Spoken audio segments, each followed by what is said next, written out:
تعالوا شوفوا كده اسرع طبق مكرونه ممكن تعمليه بسرعه كده وانت واقفه في 5 دقايق. حطيت معلقه من الزبده على معلقتين من الزيت، حمرت المكرونه كده لحد لما خدت اللون الذهبي زي ما انتم شايفين كده. هنزل بفصين من الثوم، هقلبهم كده كويس مع المكرونه.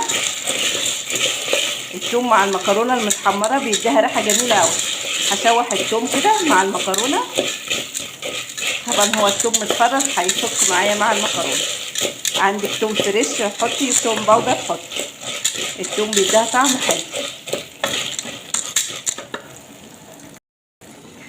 الثوم اختفى كده زي ما انتم شايفين.